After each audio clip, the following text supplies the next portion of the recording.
जय हिंद। आज के वीडियो में आप लोगों को बताने वाला हूं कि अंग्रेजी के आर्टिकल राइटिंग कैसे लिखना है। ये आपके बोर्ड एग्जाम की दृष्टि से फिक्स है, ये आपको जरूरी तैयार करके जाना है। देखो, आप लोगों को अब अंग्रेजी में जो निबंध आता था उसकी जगह पर आपको यहाँ पर आर्टिकल लिखना होगा, चाहे आप क्लास 10th में या 12th में। इस वीडियो को कंप्लीट देखना और इसी वीडियो में आप लोगों को टॉप 5 बताऊँगा आर्टिकल, वही आपको तैयार करना, वही आपके बोर्ड एग्जाम में 100% पूछे ही पूछे जाएंगे। तो आप लोग वीडियो को पूरा देखना और इस वीडियो को ज़्यादा से ज़्यादा शेयर भी कर देना। और आप लोगों को इसी वीडियो में बताऊंगा, जो ए नहीं लिखोगे आर्टिकल में तो आपको एक भी नंबर नहीं देगा एग्जामिनर। तो आप लोग वीडियो में लास्ट तक जरूरी बने रहना और वीडियो के लास्ट में आप लोगों को टॉप 5 आर्टिकल बताऊंगा, वही आपको तैयार करना है। इसको बताऊंगा कैसे लिखना है, क्या टिक लगाना है, चाहे आपको कुछ भी नहीं आता है तभी आप लोग ईजिली वहां पर आर्टिकल लिख पाओगे। तो चलिए शुरू करते हैं। यहाँ पर देखिए क्या लिखा है, ईयरली और राइजिंग। ये आपको इसमें बताऊंगा, ईयरली राइजिंग पर बताऊंगा इसको कैसे लिखना है। देखो, सबसे पहले आर्टिकल लिखने से पहले आपको 3 चीज़ें इसमें पता होना चाहिए। 3 चीज़ें जो मेन होंगी वही आपको लिखना है। सबसे पहले यहाँ पर क्या आता है, यहाँ पर इंट्रोडक्शन। इंट्रोडक्शन का मतलब होता है परिचय। सबसे पहले आपको परिचय लिखना होगा। 3 इसके मुख्य पार्ट होते हैं, आर्टिकल के 3 मुख्य पार्ट होते हैं। पहला होता है इंट्रोडक्शन, उसके बाद में मेन बॉडी, उसके बाद में यहाँ पर कंक्लूजन। देखो, जो इंट्रोडक्शन में आपको इसमें परिचय बताना है, जैसे इसमें ईयरली राइजिंग पर है तो इसमें सबसे पहले इसका परिचय बताना है, उसके बाद में इसके मेन बॉडी के बारे में बात करना है, उसके बाद में आता है यहाँ पर कंक्लूजन। इसका मतलब होता है कि इसका निष्कर्ष क्या निकल रहा है। यहाँ पर कुछ अपने मत देना होता है और कुछ अपने मतलब जैसे याद किया उसके मत देना होता है और आपको लिखना होता है कॉपी में। तो इसी प्रकार से ये 3 होते हैं, 3 आपको जरूरी लिखना है। जैसे कुछ भी नहीं आ रहा है तभी आप लोग 3 ही जरूर लिखना है। सबसे पहले इंट्रोडक्शन, उसके बाद में मेन बॉडी, उसके बाद में यहाँ पर कंक्लूजन। और ये सभी अलग अलग पैराग्राफ में होने चाहिए, तभी आप लोगों को फुल मार्क एग्जामिनर देगा। तो सबसे पहले यहाँ पर बात करते हैं इंट्रोडक्शन। और आपको बोर्ड एग्जाम में काले और नीले ही पेन का यूज करना, अदर और कोई पेन नहीं यूज करना है। तो यहाँ पर सबसे पहले इंट्रोडक्शन। इंट्रोडक्शन का मतलब होता है परिचय।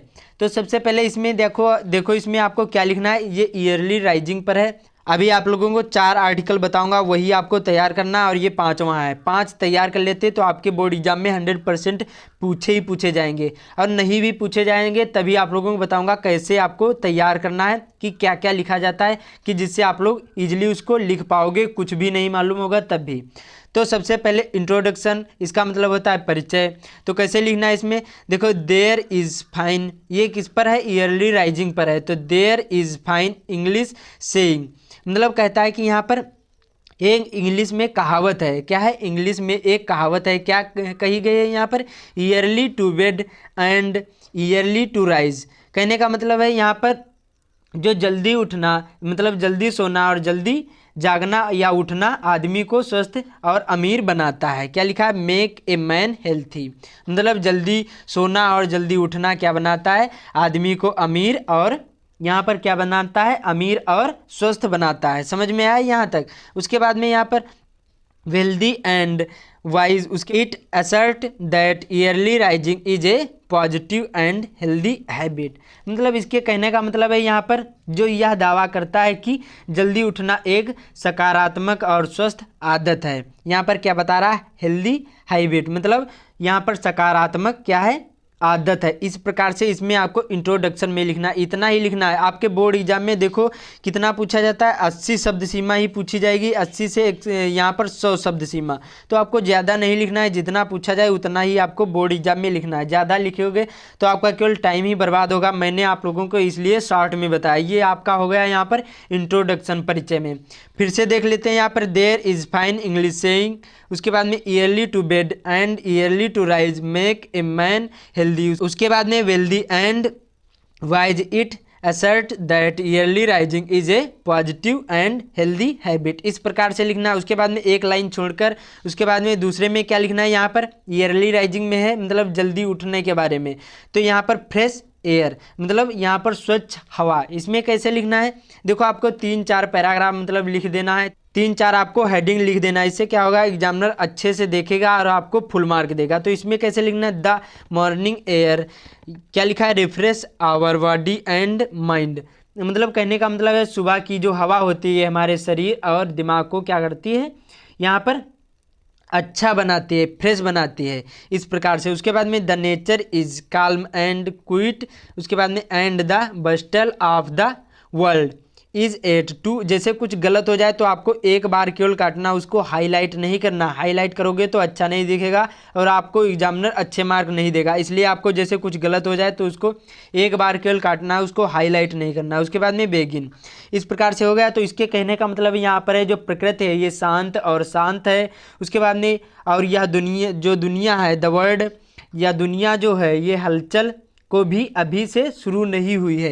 मतलब कहने का मतलब है जो सुबह होती है, ये सुबह की जो हवा होती है बहुत अच्छी होती है, और सुबह जो होता है दुनिया की मतलब शुरुआत नहीं होती है, इस प्रकार से। उसके बाद में the morning breeze is cool and, मतलब क्या लिखा है यहाँ पर, breeze in is cool and pure. मतलब कहने का मतलब जो सुबह होती है ये क्या होती है, बहुत ही ठंडी होती है और स्वच्छ होती है। उसके बाद में इट सूथ्स एंड यहाँ पर one's body and cheers one's mind.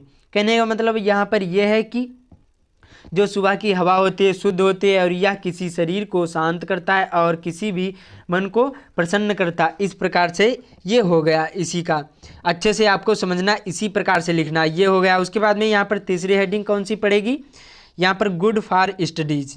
ये आपको एक पैराग्राफ छोड़कर, मतलब एक लाइन छोड़कर दूसरे में लिखना है। इससे क्या होगा, आपकी जो राइटिंग होगी बहुत ही अच्छी दिखेगी। जितनी अच्छी राइटिंग होगी उतने ही अच्छे आपके मार्क आएंगे। उसके बाद में और जो चैनल पर नया है तो चैनल को जरूर सब्सक्राइब कर लेना। अभी आप लोगों को बताऊंगा ये चार आप लोगों को निबंध बताऊंगा, आर्टिकल बताऊंगा, वही आपको तैयार करना, वही आपके बोर्ड एग्जाम में जरूर ही फंसेंगे। तो आप लोग वीडियो में लास्ट तक जरूर ही बने रहना और इस वीडियो को ज़्यादा से ज़्यादा शेयर भी कर देना। तो क्या है यहाँ पर गुड फॉर स्टडीज़, इसमें कैसे लिखना, देखो let's here focus on some benefits of early rising when you get up early you get a long day to studies. मतलब कहने का मतलब यहाँ पर है कि आइए जल्दी उठने के कुछ मतलब लाभों के बारे में ध्यान देते हैं। जब आप जो जल्दी उठते हैं तो क्या होता है यहाँ पर, तो आपको अध्ययन के लिए एक लंबा दिन मिल जाता है। क्या लिखा है यहाँ पर, get up early you get a long day to study. मतलब आपको यहाँ पर स्टडी करने के लिए, अध्ययन करने के लिए लंबा दिन मिल जाता है जो सुबह उठोगे। इस प्रकार से इसमें लिखना है। फिर से देख लेते हैं यहाँ पर, और इसको याद कर लो, बहुत ही इंपॉर्टेंट है, ये आपके बोर्ड एग्जाम में जरूरी पूछा जाएगा। फिर से देख लेते हैं यहाँ पर,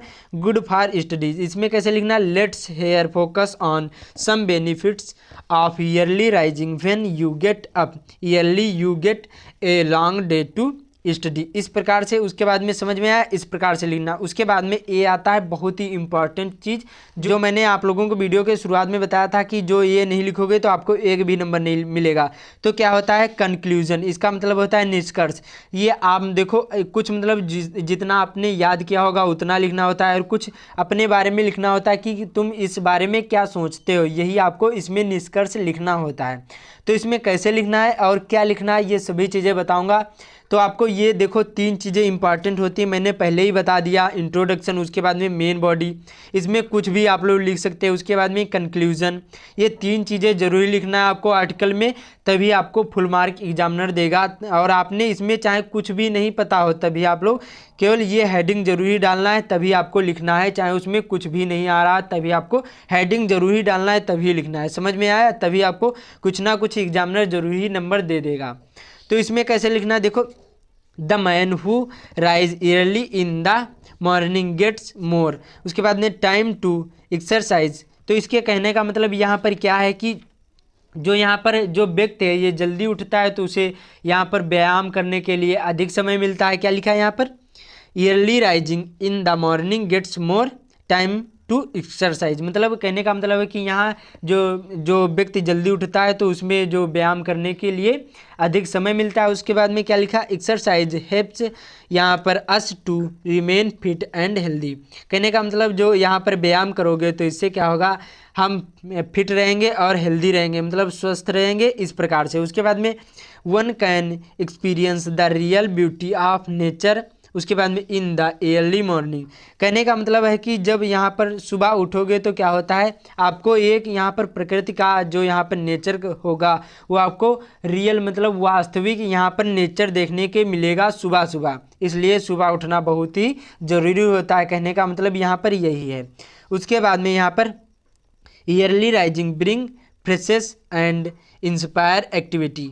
यहाँ पर कहने का मतलब यहाँ पर क्या है कि जो यहाँ पर कोई भी वास्तविक सौंदर्य प्रकृति का जो कीमती होते हैं ये गतिविधियों को प्रेरित करता है। जल्दी उठना एक नियमित आदत भी बना लेना चाहिए। क्या लिखा है यहाँ पर, should be, early rising should be यहाँ पर made a regular habit as a lead a happiness and good health. कहने का मतलब यहाँ पर जल्दी उठना एक नियमित आदत बना लेनी चाहिए क्योंकि खुश और अच्छे स्वास्थ्य की ओर ले जाती है। जो यहाँ पर क्या होता है, जो ईयरली राइजिंग है इसके कहने का मतलब यही होता है कि जल्दी उठना स्वास्थ्य के लिए अच्छा होता है, हर चीज़ों के लिए बहुत ही अच्छा होता है। तो इसी प्रकार से आपको लिखना है। फिर से देख लेते हैं यहाँ पर, the man who rises early in the morning gets more time to exercise helps and यहाँ पर us to remain fit and healthy. उसके बाद में one can experience the real beauty of nature in the early morning. उसके बाद में early rising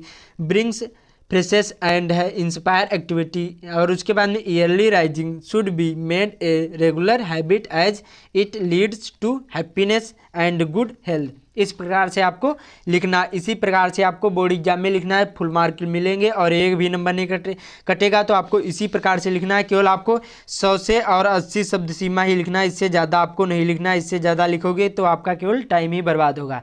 इसलिए आपको इतना ही लिखना है, ज़्यादा नहीं लिखने की कोशिश करना है। आपको एग्जामिनर फुल मार्क देगा। मैंने आप लोगों को बताया सबसे पहले आपको इंट्रोडक्शन, उसके बाद में मेन बॉडी का मतलब होता है ये दो मेन बॉडी हैं इसकी, जो फ्रेश एयर, उसके बाद में गुड फॉर स्टडी, ये दो इसकी मेन बॉडी हैं।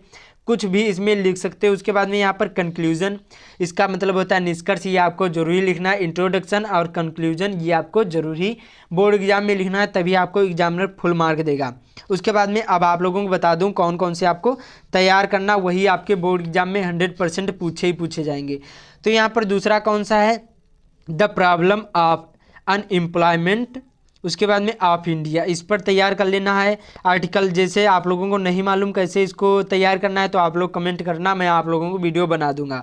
उसके बाद में दूसरा है सेव वाटर, इस पर भी आपको तैयार कर लेना है क्योंकि ये बहुत ही इंपॉर्टेंट। उसके बाद में रूल ऑफ द रोड, मतलब यहाँ पर सड़क के नियम पर आपको तैयार कर लेना, बहुत ही इंपॉर्टेंट। उसके बाद में सेविंग आवर प्लेनेट, इस पर आपको तैयार कर लेना है। ये 4 हो गए। उसके बाद में ईयरली राइजिंग, ये 5 आपको तैयार कर लेना है। यही आपके बोर्ड एग्जाम में जरूरी फंसेंगे। और जैसे नहीं भी फंसा तो आपको, जैसे मैंने आप लोगों को बताया, इंट्रोडक्शन, उसके बाद में मेन बॉडी, उसके बाद में यहाँ पर अगला, यहाँ पर आखिरी होगा कंक्लूजन, ये आपको लिखना है। चाहे इसमें कुछ भी समझ में आ जाए, जिस पर भी हो उसको समझ लेना कि किस प्रकार से उसको लिखना है। इस तरह से आपको जरूरी लिखना, पूरे नंबर मिलेंगे, एक भी नंबर नहीं कटेगा। और ये आपको जरूरी तैयार कर लेना। और जो चैनल पर नया है तो चैनल को जरूरी सब्सक्राइब कर लेना। और जो क्लास 10th में है तो हमारे चैनल से विजिट कर सकते हैं, आपको अच्छे वीडियो प्रोवाइड करे जा रहे हैं।